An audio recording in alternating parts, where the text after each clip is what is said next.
My name is Vice Admiral Catherine Sullivan. I'm 43 years old, and I command strike groups for the United States Navy. But to my family, that has never mattered. To them, I am the failure, the one they just barred from my own grandfather's funeral. I stood in the cold November rain outside the old stone church as my mother's voice cut through the air. "Don't let her in," she said. "She's an embarrassment." My father agreed. "Let her stand in the street, like the disgrace she is." Their words were meant to break me, but I didn't flinch. I stood tall because I knew a secret they didn't, a truth hidden in my briefcase that was about to shatter their world. Have you ever been underestimated, pushed aside by the very people who should have been your greatest supporters? If you know that feeling, then you know why I did what I did next. Follow along, because this isn't just a story about revenge. It's about reclamation, and the beginning of their end starts now. The cold November rain began to seep into the shoulders of my service dress blues. I watched my breath cloud in the frigid air, a stark contrast to the warmth inside the St. Francis Episcopal Church in Potomac, Maryland. I had driven down the Clara Barton Parkway, watching the morning mist roll off the Potomac River, blanketing the last of the autumn leaves like a dreary shroud. I had allowed a foolish, fragile hope to bloom in my chest, a hope that, in the shared grief of my grandfather's passing, in the solemnity of this place, we could be a family, if only for an hour. I told myself, today, maybe it will be different. It was a lie I had told myself 1,000 times before, a mantra of self-deception that I was only now beginning to understand. As I walked up the damp stone steps, the scene unfolded exactly as it always had, just in a new, more public venue. I saw my father, Richard Sullivan, a senior partner at his K Street law firm, laughing with a U.S. senator. The moment our eyes met, the practiced political smile on his face froze, then vanished. He didn't nod. He didn't acknowledge me. He simply turned his back, a subtle, brutal dismissal that was more eloquent than any insult. Then my mother, Eleanor, emerged from the main doors, a vision of tailored grief in a black Chanel suit and a perfect strand of pearls. Her gaze swept over me, her eyes lingering on the 3 silver stars on my shoulders and the rows of ribbons on my chest as if they were a stain. "Catherine," she said, her voice pitched just loud enough for the clusters of their friends nearby to hear. "You cannot come inside dressed like that. This is a house of God, not a parade ground at the Norfolk Naval Base." My sister Amelia glided to my mother's side. She was flawless in a black Oscar de la Renta dress, her blonde hair swept into an elegant chignon. The familiar, condescending smirk played on her lips. "Mother is right," she whispered, her voice a venomous hiss meant only for me. "You look like you're here to recruit for the military, not to mourn Granddad. It's disrespectful. What will people think of this family?" That question, "what will people think?" was the Sullivan family creed, the guiding principle of their entire existence. I was still processing the sting when my father turned to the elderly usher at the door. I saw his lips move, and his words, though quiet, struck me with the force of a physical blow.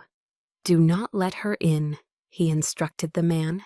"She is an embarrassment to this family. Let her stand outside." The heavy oak door closed with a soft, final thud, like the sound of a coffin lid being sealed. I was alone on the portico, the cold rain now a steady, miserable drizzle. From inside, I could hear the organ begin to play the first notes of Amazing Grace, a hymn my grandfather had loved. I could imagine the pews filled with their friends, their colleagues, all the people whose opinions mattered more to them than their own daughter. I, a vice admiral in the United States Navy, a woman who had faced down threats in the Strait of Hormuz and made life-or-death decisions in the Pentagon's war rooms, was cast out. Treated like a stranger, a piece of filth to be hidden away so as not to spoil the aesthetic of their grief. A sharp physical pain clenched in my chest, making it hard to draw a full breath. They had no idea what was in the black leather briefcase I was gripping, its handle cold and hard against my knuckles. They had no idea what I had become or what I was capable of. They thought they were in control, but they were about to learn, in the most public and devastating way possible, that the rules of engagement had just changed. They were about to learn that their greatest disgrace was about to become their final reckoning. The chill of the November rain outside the church seemed to seep into my very bones, dissolving the present and pulling me back into the cold, clear waters of memory. My mind wasn't on the sea, but on the polished cherry wood dining table in my parents' Potomac home. That table was the main stage for the Sullivan family's quiet, devastating theater. Every Sunday, without fail, my mother would set it with her finest Limoges porcelain and Waterford crystal glasses, the candlelight dancing off their immaculate surfaces. The air would be filled with the aroma of the expensive meals she learned to cook in her gourmet classes. Filet mignon with a red wine reduction, or pan-seared Atlantic salmon with a dill sauce. But for me, the only flavor I ever tasted at that table was the bitter, metallic taste of loneliness.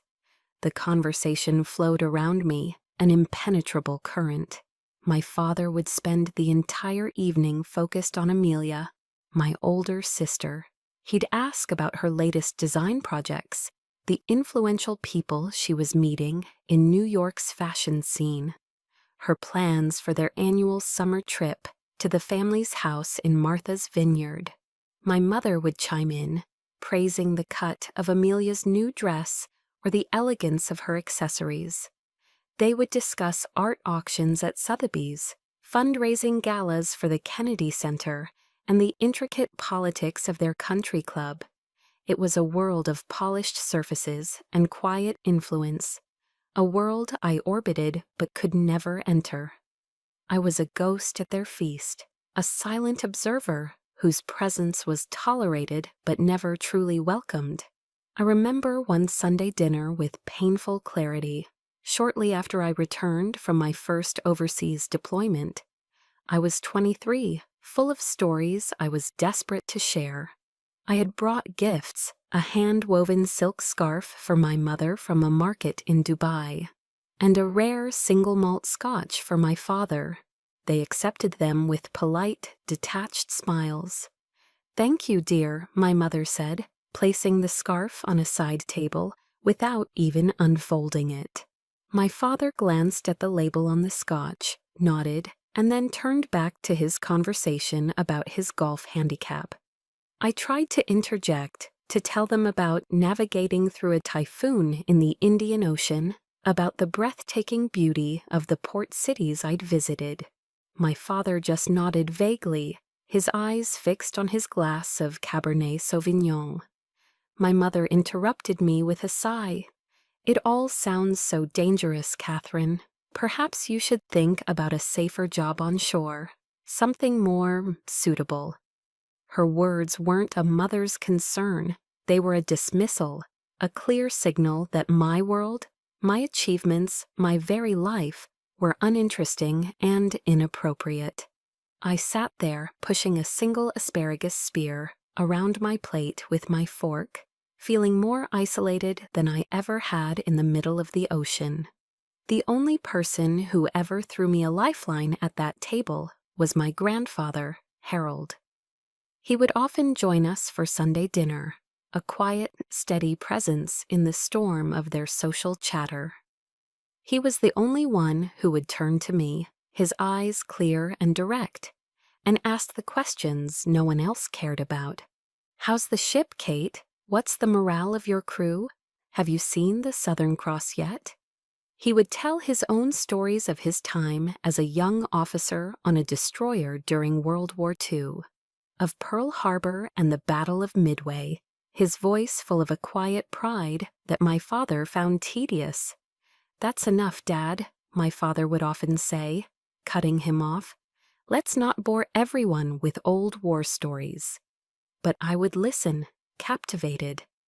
After dinner, while the others retired to the living room, Granddad and I would sit on the back porch overlooking the perfectly manicured lawn. He'd hand me a ginger ale and say, his voice a low rumble, "Don't you let them grind you down, kid. You were made for bigger things than fitting into their little boxes." He was my anchor, the one person who saw me for who I was, not for who they wanted me to be. The clearest memory, the one that truly sealed my fate, was the night I received my acceptance letter to the U.S. Naval Academy at Annapolis.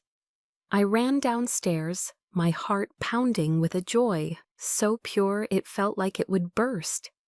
I held the thick, official-looking envelope in my hand like a trophy. The family was in the den, watching an old black-and-white movie. I handed the letter to my father. He read it, his face a perfect blank mask, and passed it to my mother. She read it, folded it neatly, and placed it on the coffee table as if it were a utility bill. "Oh," she said, her voice light and airy. "Well, that's quite an accomplishment, dear, but your father and I were thinking you'd be a much better fit at Georgetown or UVA, like all of Amelia's friends." Amelia, who had been painting her nails, looked up and giggled. "Oh my God, Kate, what are you even going to do there? You'll probably be the only girl." That night I cried in my room, not tears of sadness, but tears of cold, hard realization. To them, my dream wasn't just different, it was a source of shame, an inconvenient deviation from the perfect family portrait they were so desperate to paint, and I knew with a certainty that chilled me to the core that I would have to build my own world, far away from their gilded cage. The night I realized my dream was a source of shame for my family, a profound shift occurred within me. The tears of hurt dried, replaced by a cold, hard resolve.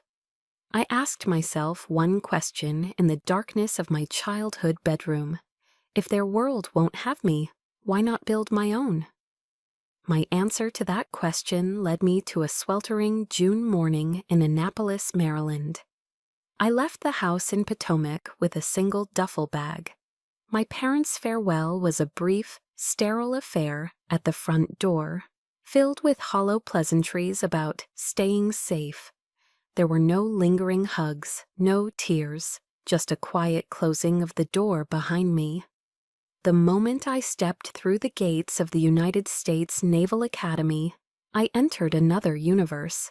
The first day, I-Day, or induction day was a systematic shock designed to strip you of your identity. My hair was shorn off, my civilian clothes were taken away, replaced by a rough, unfamiliar uniform. Upperclassmen screamed in our faces, forcing us to memorize the entirety of Reef Points, the small, dense book of Naval Academy knowledge, in a matter of hours. I saw football recruits, boys built like refrigerators, break down under the relentless pressure. I, however, just clenched my fists until my knuckles were white. The emotional armor I had built over 18 years in the Sullivan household proved to be surprisingly effective. If I could survive their dinner table, I could survive this. The 4 years at the academy were a relentless crucible. I wasn't a natural athlete. I had to wake up an hour before dawn every day for extra training, pushing my body through grueling runs, rope climbs, and obstacle courses, until my lungs burned and my muscles screamed. The hands that were supposed to have learned the harp were now calloused and blistered from handling rifles and pulling oars. While my roommates received care packages filled with homemade cookies and letters from home, my mailbox was a hollow, empty void. Once a year, a birthday card from my mother would arrive. Inside would be a check and the pre-printed words "Happy Birthday," with no personal note, no handwritten sentiment.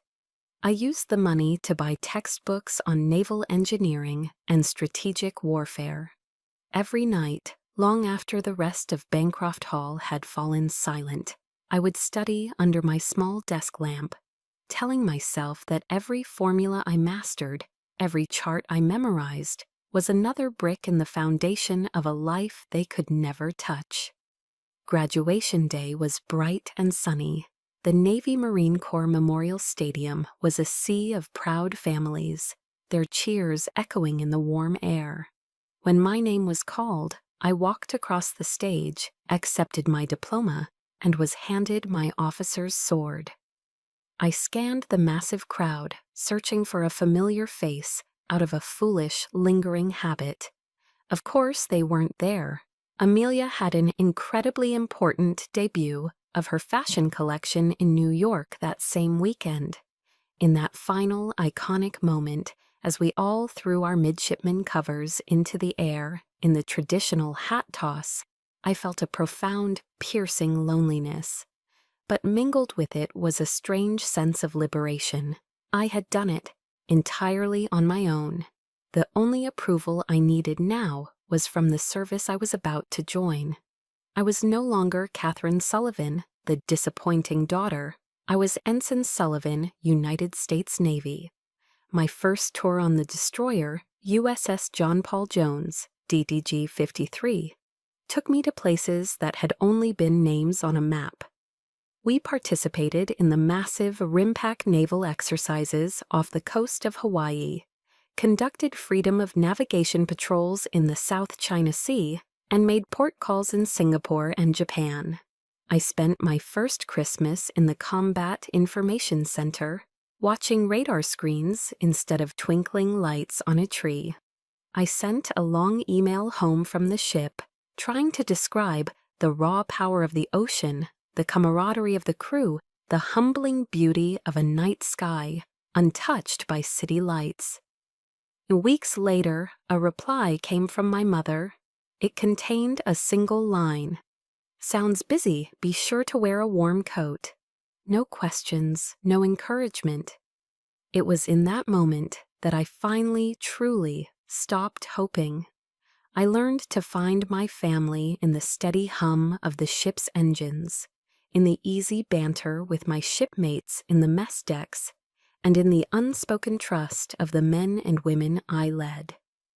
The sea had become my home. For years, the solitude of command was my only true companion. I had shipmates, crews I respected, and who respected me. But the profound loneliness of my personal life was a quiet, constant hum beneath the roar of the ship's engines. That began to change years later, when I was the commanding officer of the cruiser USS Lake Champlain. We were on deployment in the Persian Gulf, when a tense encounter with several Iranian Revolutionary Guard Corps fast boats escalated into a major international incident. It was a textbook case of following the rules of engagement. But in the political theater that followed, my career was suddenly on the line. A high-level investigation was launched, and the person assigned to be my legal counsel from the Navy's JAG Corps was a captain named Natalie Ruiz. She was petite, with a sharp, intelligent face and eyes that missed nothing.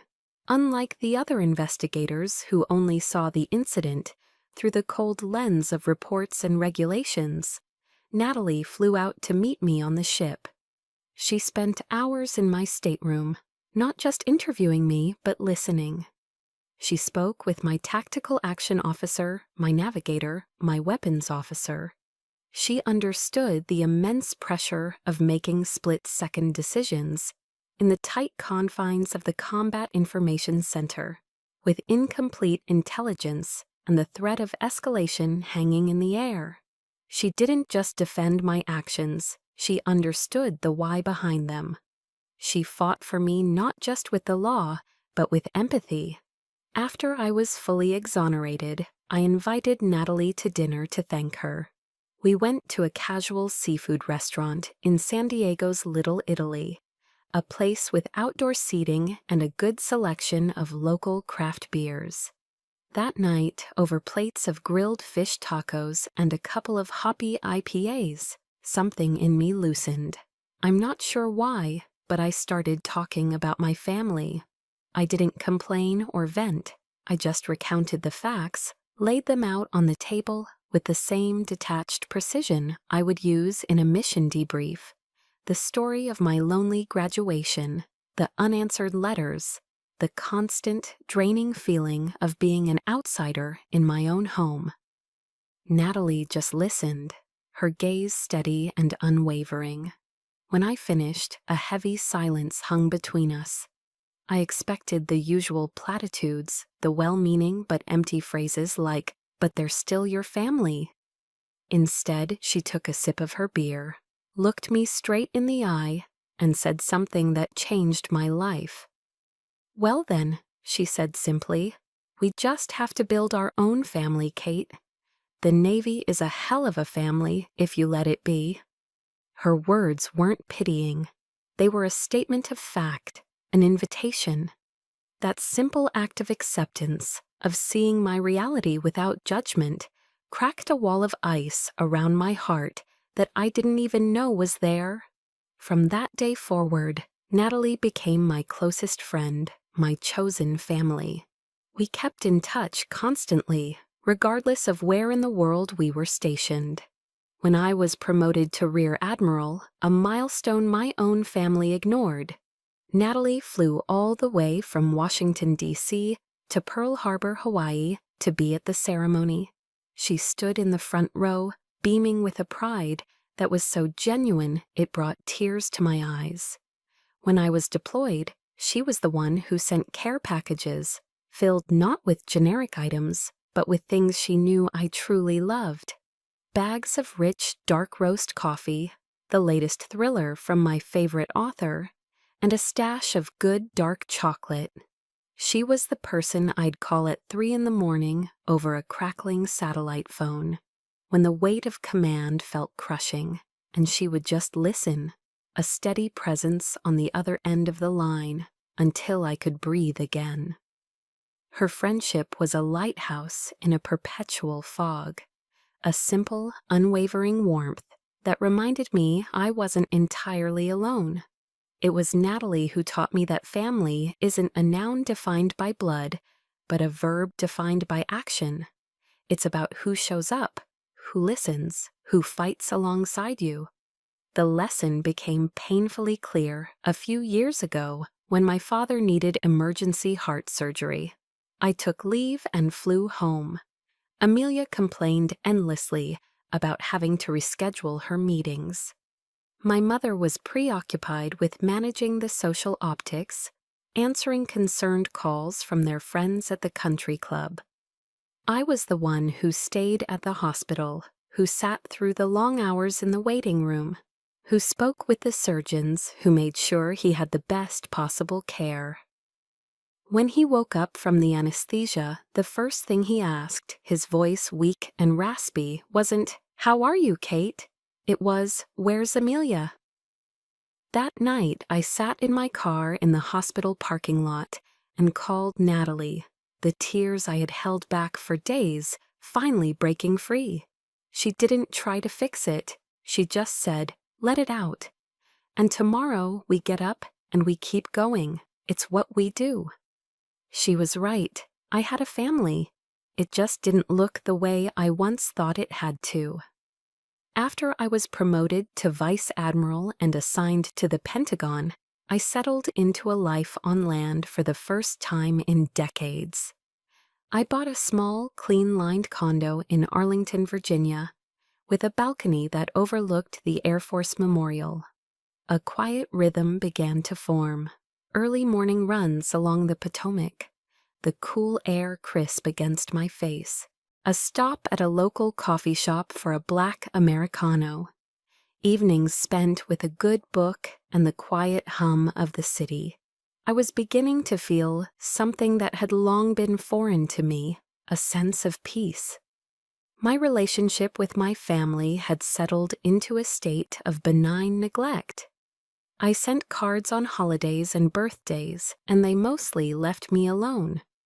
The only exception was the occasional phone call from my father, which inevitably veered into a not-so-subtle suggestion that Amelia's fashion line could use a family investment. I always politely declined. I thought that distance, that carefully maintained boundary, was my shield. I thought it was enough.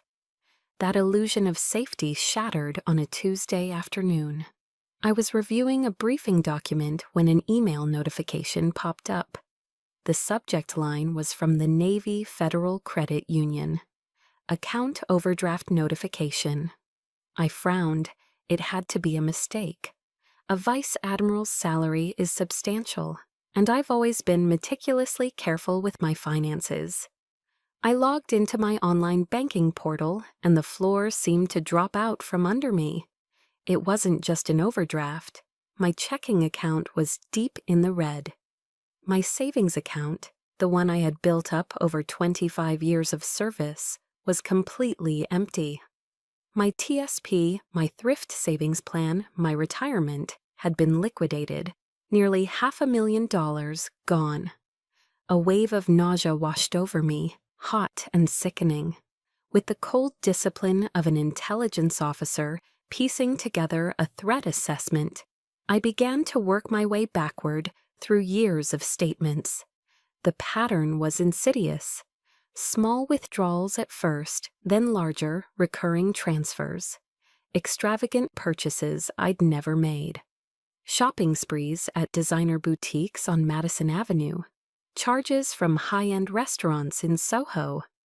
The digital paper trail didn't lead to an anonymous hacker in Eastern Europe.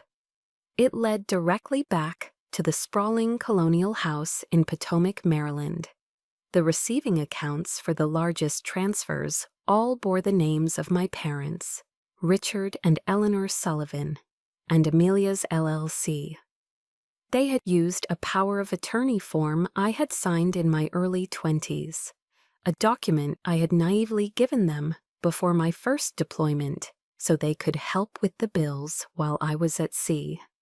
They had used it as a key to my entire life. Systematically, over years, they had drained everything. I found documents where my signature had been forged to secure loans against my assets, loans that financed their lavish lifestyle. The European vacations, Amelia's new Mercedes, the down payment on her Soho penthouse, it was all funded by me, by my sweat, my sacrifice, the years of my life I had given to the sea. They had been living their dream on the back of mine. 3 days later, I drove to their house. I walked in without knocking. The scene in the living room was so painfully familiar, it felt like a rerun of a show I hated. My father was reading the Wall Street Journal. My mother was watching a real estate program on HGTV. Amelia was scrolling through her Instagram, admiring photos from her latest collection launch. I stood in the middle of the room and placed a thick stack of printed bank statements on the glass coffee table. The thud was the only sound in the room. "I want an explanation," I said. My voice was flat, devoid of emotion. A military calm. The silence stretched. Then Amelia laughed. A short, dismissive chuckle. "Oh, Kate, don't be so dramatic. It's just money." My father folded his newspaper with deliberate slowness, his expression one of irritation, not guilt. "I thought you knew," he said. "Knew what?" I asked, my voice dangerously quiet. My mother finally looked at me, her face a mask of condescending patience. "That we were helping you, of course. You're always at sea. You have no time to manage these things. This isn't your world, Catherine." Her words were the final blow.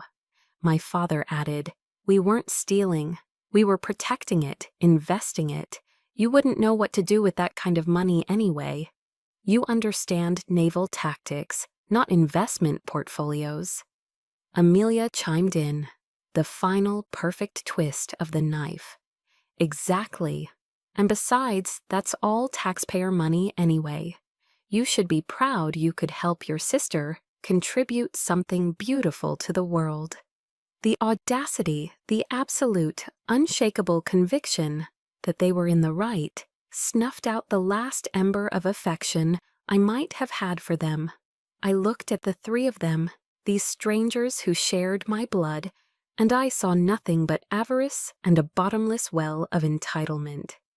In that moment, something inside me didn't just break, it calcified. It turned into something cold, hard, and unbreakable. I gave a slow, deliberate nod. "Thank you," I said softly, my voice as steady as a ship's compass. "Thank you for making everything so clear." They smiled, the smug, self-satisfied smiles of victors, believing they had won again. They had no idea they had just lost the only war that would ever truly matter. My mother's words, "The family needed it more," echoed in the pristine silence of their living room. They didn't just steal from me, they believed it was their right. They had rationalized their theft into an act of familial duty.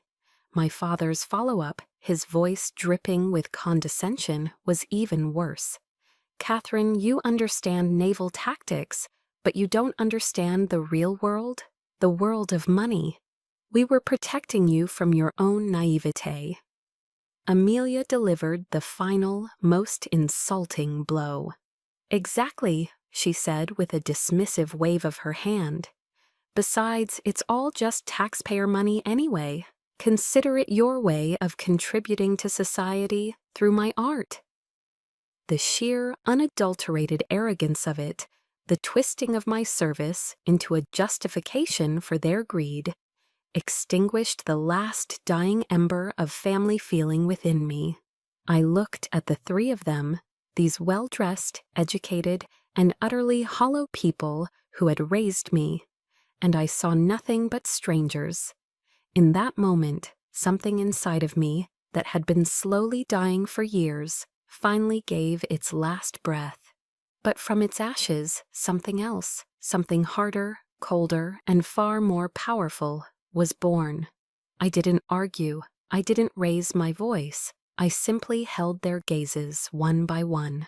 I looked into my father's eyes, the eyes of a man who had once lectured me on the importance of integrity. I looked into my mother's eyes, the eyes of a woman who chaired charities for the less fortunate. I saw nothing there, no remorse, no conflict, just an abyss of self-interest. I gave a slow, deliberate nod, not in agreement, but in acknowledgement of a terrible, undeniable truth. "Thank you," I said, my voice quiet and steady, almost unnervingly so. "Thank you for making everything so perfectly clear."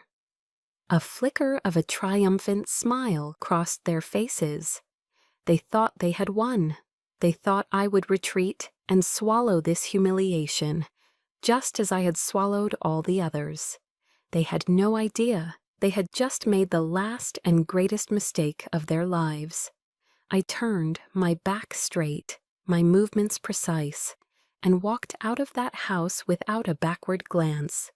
The door closing behind me was the sound of a final severance. I drove back to my Arlington condo in a state of hyper-aware calm. The hot, messy anger had cooled and crystallized into a solid block of ice in my chest, sharp, clear, and unyielding. That night I didn't sleep. I sat in the dark, in the leather armchair by my window, and watched the distant, glittering lights of the Washington, D.C. monuments. I saw my reflection in the glass, a woman in the uniform of a vice admiral, a leader of men and women, but inside I still felt the ghost of that small, unheard child. I had dedicated my entire adult life to serving a nation built on a foundation of ideals, honor, courage, commitment. My oath was to support and defend the Constitution against all enemies, foreign and domestic. And the people who should have been my staunchest allies, my home port in any storm, had instead become the enemy within. They would not win. They would not define me by their greed, nor would they use my life's work as their personal expense account. Tonight I recognized my true enemy, and I would face them. At 200 hours, I picked up my phone. The decisive moment. I dialed Natalie Ruiz. She answered on the second ring, her voice thick with sleep but instantly alert. "Kate, what's wrong?" I took a deep breath, the cool night air filling my lungs, steadying me. "I need your help," I said, my voice unwavering, stripped of all doubt. "Not as a friend, I need Captain Ruiz, the lawyer." There was a brief pause on the other end, the sound of her mind instantly shifting from sleep to strategy. Then her voice came back, crisp and all business. "I understand. My office. COO 700. Bring everything." I ended the call. The battle had been declared. And this time I would not fight it alone. I would fight it with the law, with the truth, and with the full unyielding weight of a 25-year career built on honor. Before we move on to the plan we forged in that office, I need to stop and ask you something. Have you ever been pushed to a point where you knew, with absolute certainty, that if you didn't stand up for yourself, no one else would? That moment when silence is no longer an option, and fighting back becomes the only way to reclaim your own soul. If you know that feeling, I want you to leave a comment below and just say, "I know," because you are not alone. And make sure you follow along, because the war room is now open, and the strategy we are about to unleash is something they never, ever saw coming. The meeting at COO 700 was not one of grief and consolation. It was a council of war. Natalie Ruiz's conference room in downtown D.C., a sleek space of glass and steel with a sweeping view of the city, became our command center. The large whiteboard, usually reserved for complex corporate litigation strategies, was quickly covered in a web of flowcharts, timelines, and names connected by damning red lines drawn with a Sharpie. This was our battlefield map, an intricate diagram of my family's betrayal. We weren't alone. Natalie, ever the strategist, had brought in Charles Yates, a forensic accountant and a retired naval intelligence officer. He was a quiet, meticulous man in his late 50s with eyes that seemed to see patterns in chaos, the same way he once deciphered enemy communications. As I laid out the thick stacks of bank statements, the old power of attorney documents I had foolishly signed, and years of tax records, he didn't show a flicker of surprise or pity. He simply put on his reading glasses, took a sip of his black coffee, and began to work. For hours, the only sounds in the room were the rustle of paper, the quiet clicking of his 10-key calculator, and the low hum of the city below. It was a familiar kind of intensity, reminiscent of long nights in the Combat Information Center, waiting for a threat to materialize. Finally, Charles leaned back, removing his glasses and rubbing the bridge of his nose. "They were sloppy, Admiral," he said, his voice a calm, steady baritone that cut through the tension. "Incredibly sloppy. They operated under the assumption of absolute impunity, believing you would never check. They thought you were too busy protecting the world to have the time or energy to protect yourself. That, right there, was their critical tactical error." His words were a cold, professional confirmation of the betrayal, but they also acted as a balm to a part of me that had started to question my own sanity. I wasn't crazy. This was real, meticulously documented, and provably criminally real. The weeks that followed were a deep, methodical dive into the anatomy of their deceit. We worked late into the nights, fueled by stale coffee and a shared, silent sense of purpose. Charles, with his intelligence background, unearthed layers of fraud that were even more depraved than I had imagined. My father had used my name and spotless credit record to co-sign a high-risk business loan for a commercial real estate venture that had subsequently failed, leaving a significant, ugly mark on my financial history without my knowledge. My mother, I discovered, had used a supplementary credit card in my name to fund lavish vacations in Tuscany and bi-weekly spa days at the Ritz-Carlton. And Amelia had treated my savings as her personal seed fund.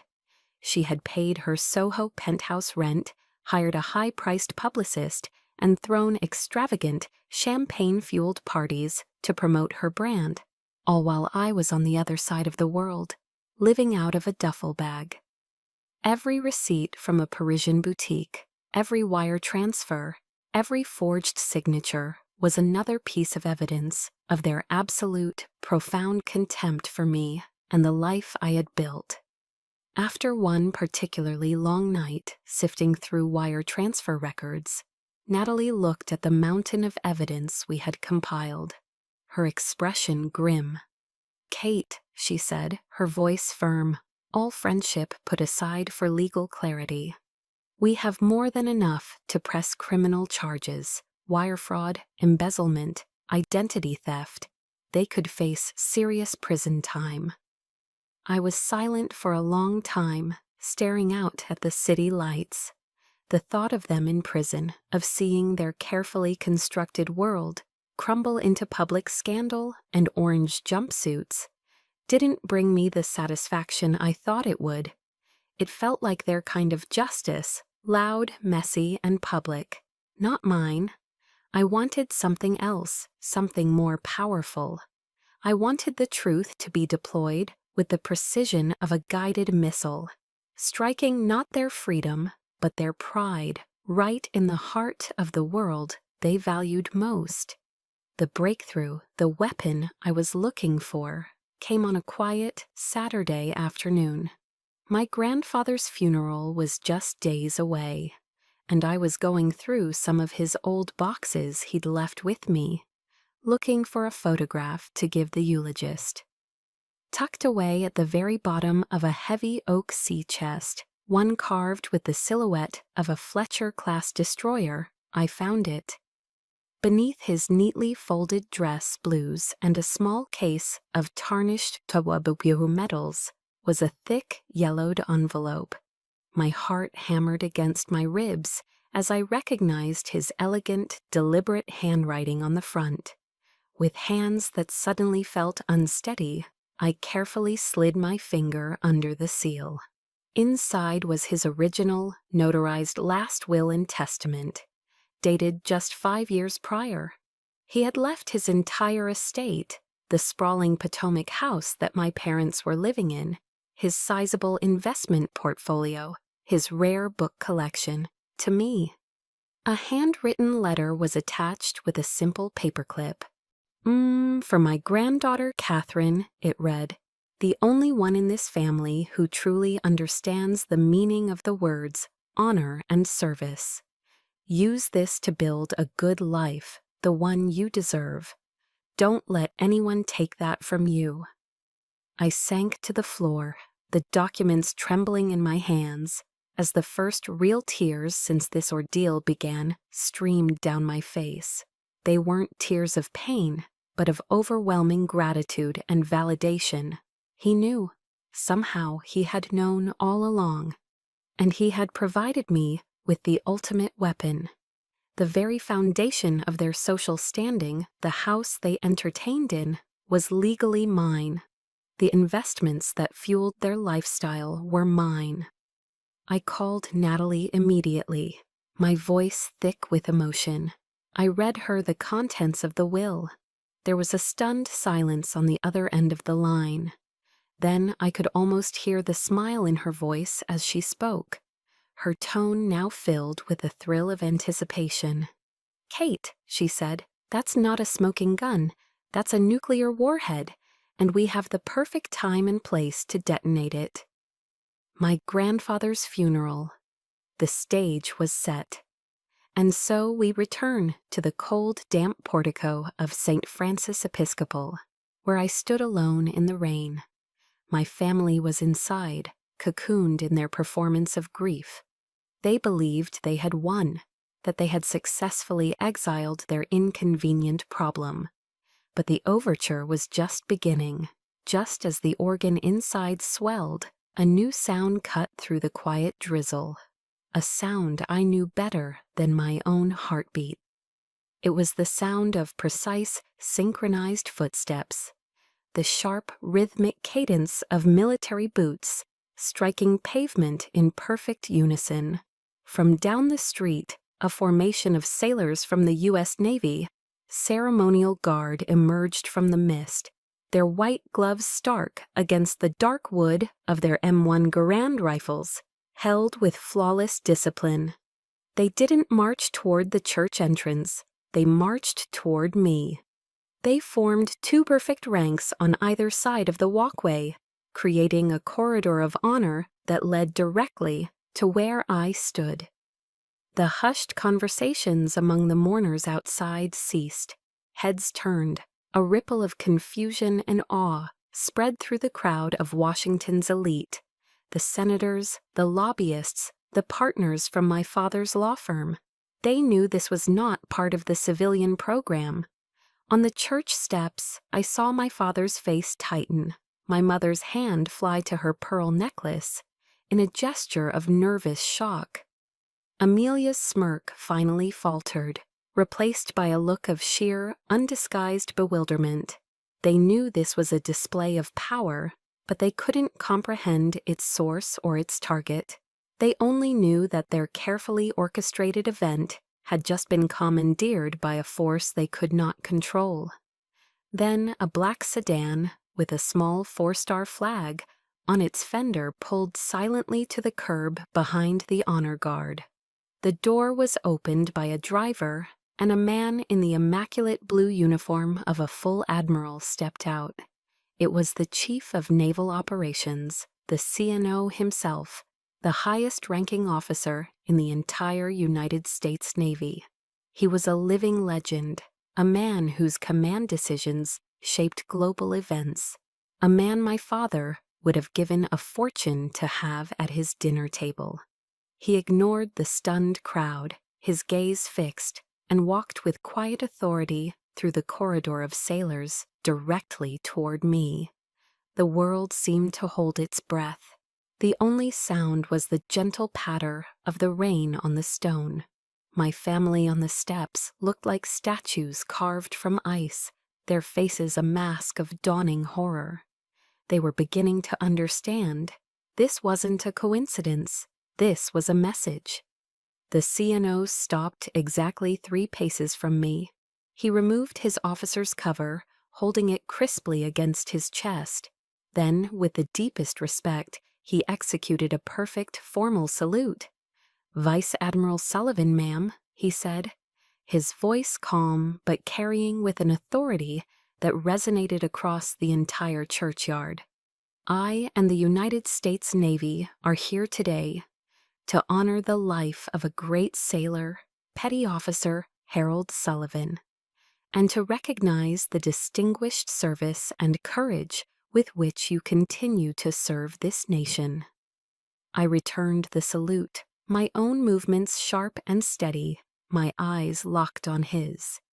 In that single silent gesture, the world my family had built around their own importance shattered into a million pieces. The public recognition, the ultimate validation from the highest echelon of the institution I had dedicated my life to, vaporized every dismissive word they had ever uttered. They wanted me to be their shame, but in that moment, in front of their entire world, I was the embodiment of honor. But the performance was not over. As the CNO stepped back, my lawyer, Natalie Ruiz, emerged from the crowd. She was dressed in a professional, impeccably tailored black suit, carrying a leather portfolio. She walked to the center of the steps, positioning herself in front of my stunned family and addressing the silent, watching crowd. By the final request of the deceased, Mr. Harold Sullivan, she announced, her voice clear and unwavering, I have been asked to read a legally binding codicil from his last will and testament. She opened the portfolio. The silence was now absolute. And then she read. Each word detonated in the quiet air like a depth charge. The Potomac House, the stocks and bonds, the investment properties, all of it bequeathed not to his son, but to my beloved granddaughter, Vice Admiral Catherine Sullivan, the sole heir who has carried forward the family's legacy of service and honor. A collective audible gasp went through the crowd. I turned my head slightly, just enough to see them. My mother was swaying, clutching my father's arm to keep from falling. My father's face was ashen, the color of wet cement. And Amelia, my perfect golden sister, her beautiful face was twisted into an ugly mask of disbelief and pure, unadulterated everything they had, everything they were, the house that gave them their social standing, the money that funded their lifestyle, the very foundation of their smug superiority. All of it had just been stripped away from them, publicly, irrevocably, and with devastating precision. They could do nothing. They could say nothing. Their world had ended, not with a bang, but with the calm, clear reading of a dead man's final, honest words. After Natalie's voice cut through the stunned silence of the churchyard, the world seemed to hold its breath for a long moment.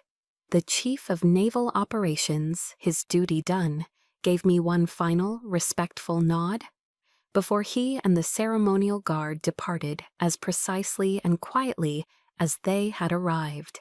Their exit created a vacuum, and into that vacuum rushed a thick, unbearable awkwardness. The carefully constructed social theater of my family had been publicly dismantled. I watched as their world, their audience, began to evaporate. Their friends, the senators, the lawyers, the influential figures from the D.C. Circuit started to disperse with a sudden, urgent haste. They offered clipped, mumbled condolences to no one in particular, their eyes darting anywhere but towards me or my now isolated family. I stood my ground, observing the fallout. My father, a man who commanded boardrooms and swayed juries, looked utterly lost, his face a canvas of pure, dawning horror. It wasn't anger in his eyes. It was the look of a man whose entire map of the world had just been declared a fiction. My mother, Eleanor, was whispering frantically to Amelia, whose beautiful face was now a mask of pure, unadulterated hatred, her blue eyes fixed on me like daggers. She looked like a queen whose castle had just crumbled into dust around her. I let them stand there for a moment, marinating in the public humiliation they had so feared. Then, without another word, I turned, walked calmly down the stone steps, and headed toward my car, leaving them alone with the wreckage of their own making. The days that followed were a carefully orchestrated storm of communication, a last-ditch effort to reclaim control. My phone buzzed incessantly. First came the concerned calls from distant aunts and uncles, their voices dripping with a false, saccharine sympathy as they probed for gossip.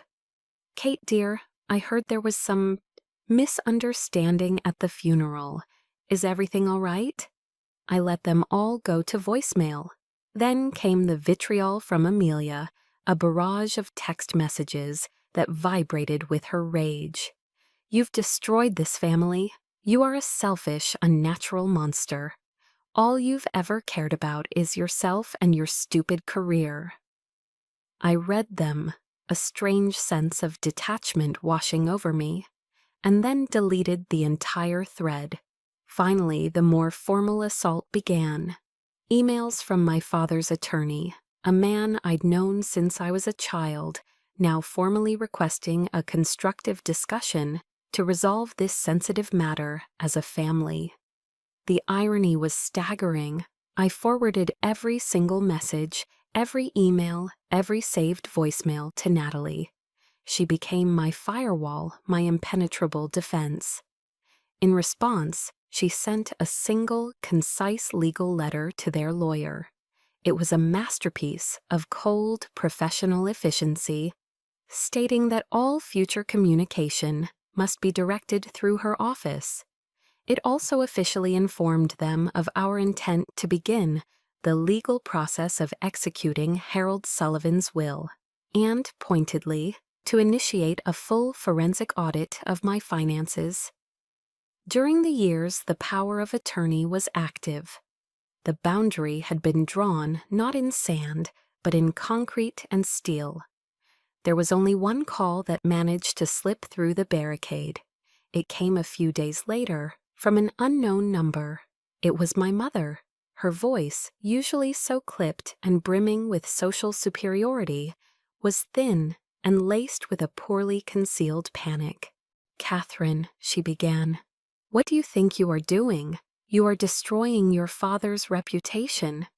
You're destroying this family. Everyone at the Chevy Chase Club is talking."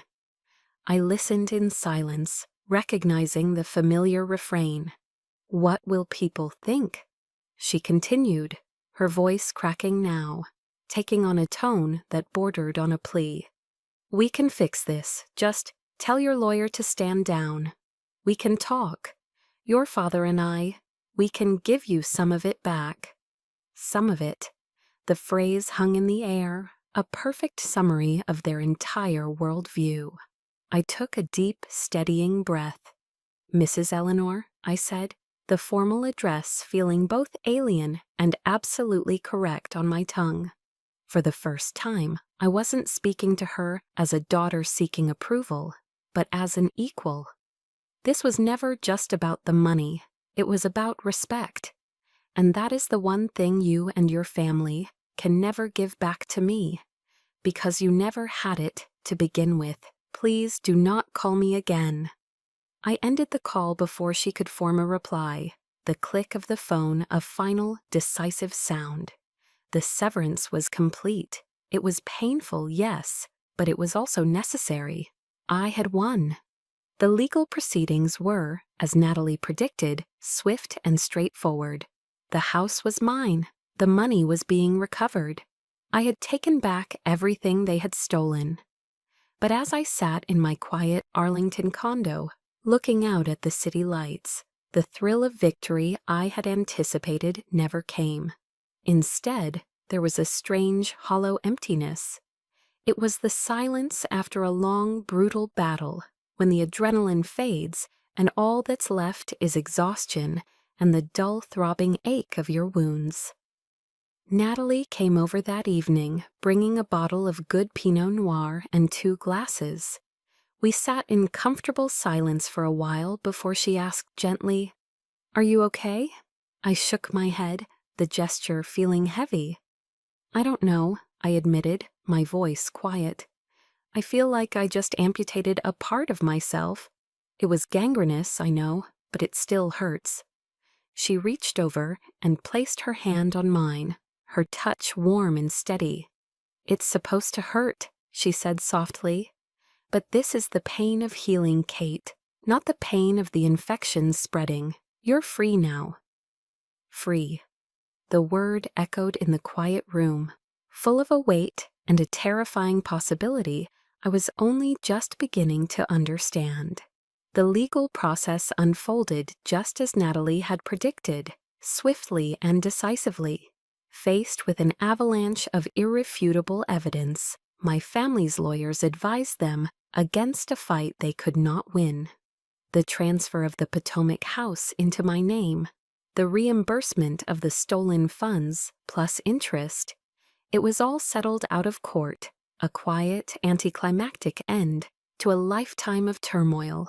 I stood as the victor, the rightful heir, the one who had reclaimed everything. Yet the thought of moving into that house, of walking those halls filled with the ghosts of 1,000 slights, felt like a punishment, not a prize. The money, too, felt foreign in my account, tainted by the betrayal it represented. It wasn't mine to spend on a life of luxury I had never wanted. Holding my grandfather's final letter, his words about building a good life echoed in my mind. What did that mean? For so long, my life had been defined by a reaction to them, by proving them wrong, by surviving their neglect, by fighting their injustice. Now, with the war over, I felt a vast, quiet emptiness. Who was I without them as an adversary? I realized then that a good life, a life of honor, wasn't about what you owned or what you won. It was about what you built. My legacy couldn't be a story of revenge. It had to be a story of restoration. I made a decision. I sold the house in Potomac. I took every dollar recovered from their accounts, combined it with the full inheritance from my grandfather, and established a charitable foundation in his name, the Harold Sullivan Fund. Its mission was simple: to serve those who had served. The fund's first project was ambitious. We found an old, disused warehouse in a forgotten corner near Naval Station Norfolk, the largest naval base in the world. For months, I poured my energy into its transformation. This wouldn't be a sterile, soulless shelter. I wanted to build a place of dignity. We installed polished hardwood floors, comfortable leather armchairs, and shelves filled with books. We built a modern, gleaming kitchen and pristine bathrooms with hot showers. We named it the Safe Harbor. It was a daytime drop-in center for veterans, particularly former sailors, who were experiencing homelessness or just struggling to find their footing back on land. Every morning at 0600, our doors would open. We offered a hot breakfast, fresh coffee, clean laundry facilities, internet access for job searches, and on-site counselors to help with VA benefits and mental health support. I wanted to create a place where they could come in, take a deep breath, and be treated not as a problem to be solved, but as the heroes they were. Every Saturday and Sunday, I would make the drive down from D.C. to Norfolk. At the Safe Harbor, I would take off the uniform of a vice admiral and put on a simple apron. There, I wasn't Admiral Sullivan. I was just Kate, the woman who poured the coffee, who flipped the pancakes until they were golden brown, who knew just how they liked their eggs.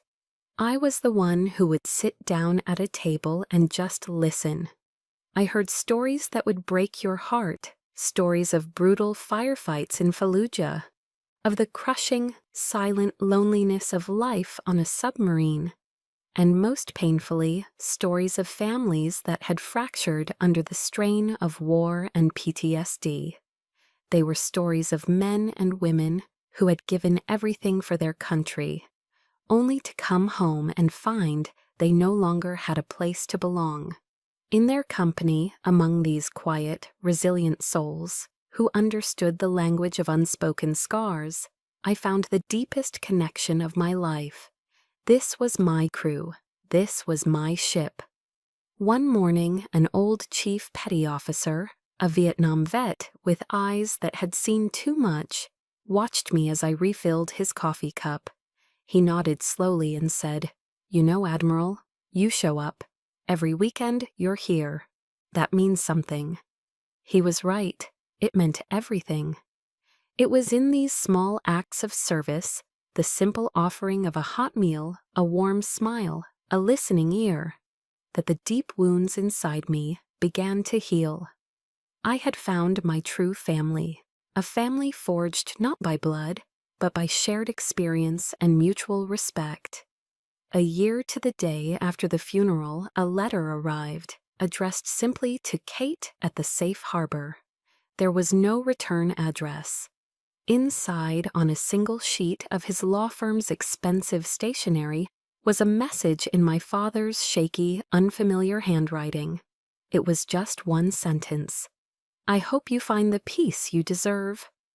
It wasn't an apology. It wasn't an admission of guilt or a plea for forgiveness.